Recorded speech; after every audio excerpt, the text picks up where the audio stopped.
Hello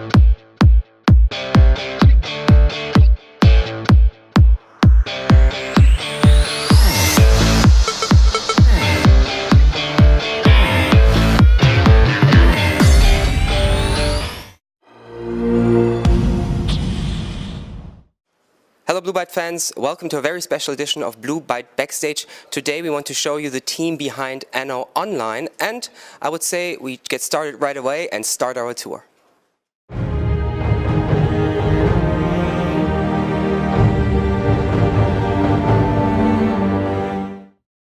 So now on my left side I have Bob, who I guess a lot of people consider to be very, very lucky because you have a job that most players dream about.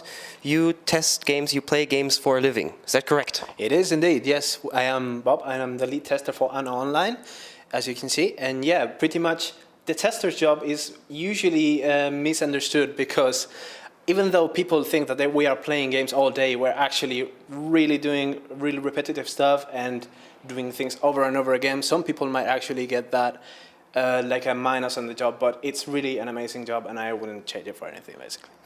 Sounds great. Anything particular you could show us? What's a typical task that you do for Anno Online? Well, at the moment, for example, we are testing the balancing on this account, like following a normal user path and making sure that all the needs are satisfied with the resources we are given. And so far it's looking good, but some other days we might actually do some stress tests. Basically getting out of the normal user path, stressing the game, trying to break it in every way possible. And I don't know, it depends on the particular function that we are testing. We might actually focus our efforts on this particular area. Depends on pretty much the day and the urgency of the tasks. Is it sometimes frustrating not to be able to reproduce a certain bug? Pretty much, yes. Especially because in a game of Anno Online's nature, we have to progress through a lot and then repeat things that takes us to reproduce maybe 4 or 5 hours, and it can get pretty frustrating eventually. Depends on the particularity, but that's some of the factors that we have to deal with, basically. So when you are able to reproduce a bug, when you can find the reasons why it's happening, what are the next steps? What do you do afterwards? Well, once we reproduce a bug and we have like clear steps to reproduce them, we have to file them in a bug report on our tool that we use, it's Jira, and we have to give information about in which version we noticed it. If it is happening on a particular function or branch, then we also have to specify it. Then we give detailed steps to reproduce it, and then we basically summarize how often it happens and how many people will be affected by this, so we can evaluate the severity and the impact for the players. And then once everything is done, we send it over to our fellow coders and they will do their best to fix it. I'm sure you're not able to find all the bugs by yourself.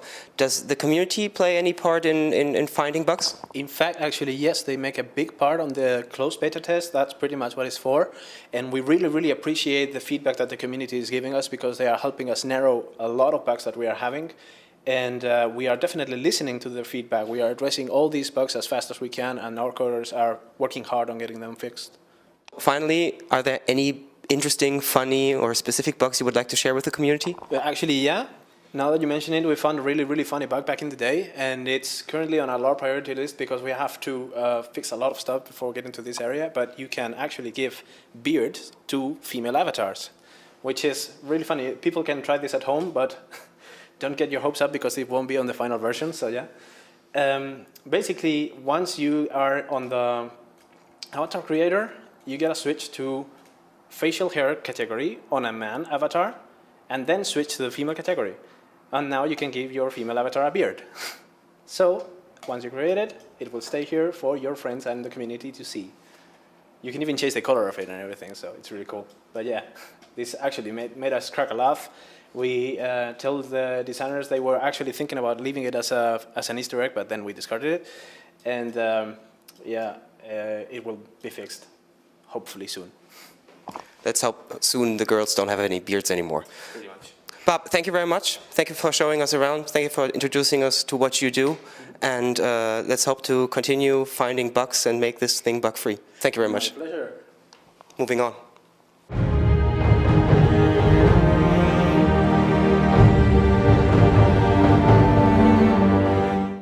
So moving on, I now have Armin with me, showing us some graphics of Anno Online. And I mean, why don't you just dive in and show the people out there what you do for Anno Online? Yeah, I'm pleased to do so. Yeah, we will start with the example that the base, what we used for Anno Online, is of course the buildings from Anno 1404, the PC game. And these are some buildings we have here, and that we were rendered out in 2D then, and reworked then for the presentation in our 2D game later on. As you see here, that's 3D stuff. So we switch to the 2D stuff. As you see here, these are the original rendered buildings, which doesn't fit very good in our very natural painted 2D landscape that we have here. As you see, we did some rework on the roof and on the building itself, so it just fits nicer into the game. I guess you're not only doing buildings.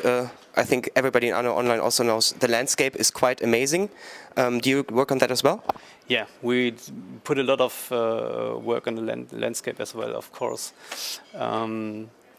What we did is here, for example, here are some steps where you can see the first iterations of the game, of the ground material, for example, the grass and the dirt and some stone elements and so on. And we figured out, of course, we have to use a lot more of these detail to create these fine natural look that we want to achieve.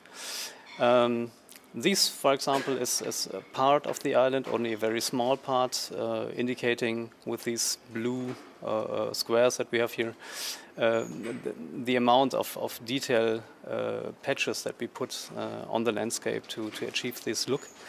And yeah, and by increasing the counts, we're also increasing our natural look here. As you see here, flowers, trees, bushes and so on. Everything's hand painted, fitting, of course, to our typical Anno style. Yeah, and that's the final version as it is currently in the game. So one thing I can see right from here is everything looks very unique. Is this something you really try, that every building has some own details and doesn't seem like a copy of another building? Yeah, that's very important. For example, the farm fields.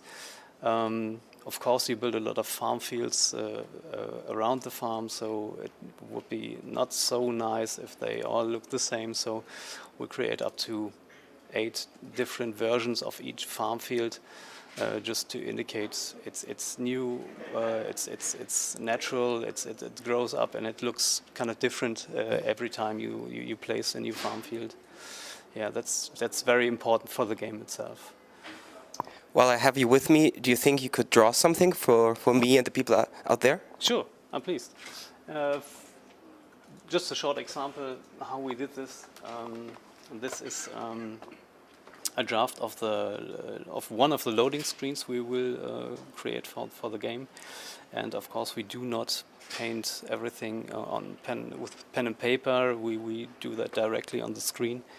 And well, using this kind of tablets is kind of an easy thing to do so. Okay, so painting a ship, shape of the ship in the distance might be an easy thing to do.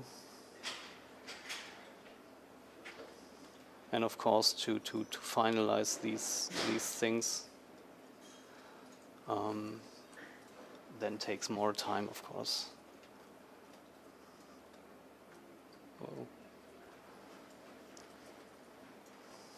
Just to give a very easy and very fast example.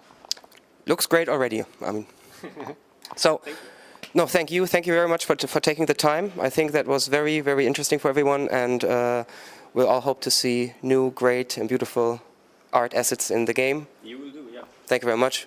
Let's move on.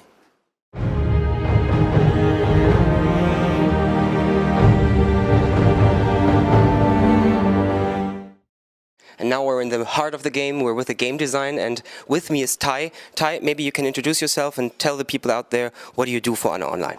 Hi, I'm Tai. I'm game designer on Anno Online, and yeah, my job is to document and work out the rules of the game so the coder can implement them. When you say document, this means you don't play all the time, but you actually have to structure in theory how the game should work? Yeah, unfortunately I'm not playing all the time, but yeah, I write down the rules and think about the game, how a new rule would affect another one, and yeah. So on a more practical side, is there any new feature that's coming up you may want to talk about? Yeah, I can give you some information, for example, about the trade feature. Here we focus on, because we are a browser game, and we focus on that the player can interact with each other. So we hope that the trade will enforce that. So will it be different from Anno 1404? Yeah, so the player trades more with other players than with the NPC, and he can, for example, adjust the prices for which he wants to sell the resources, adjust the amount of resources he wants to sell, and other players can then accept these offers and transport the goods from one island to another player. So it's going to be a very strong community-driven feature. That's the plan. That sounds great. Tai, thank you so much for your time. Really, really interesting, and we hope to see a lot of new features coming up soon. Thank you very much. Let's move on.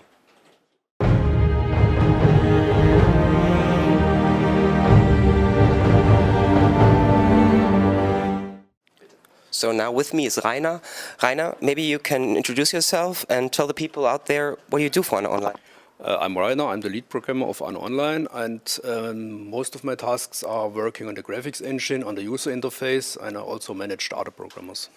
Do you maybe have something special you would like to show to us?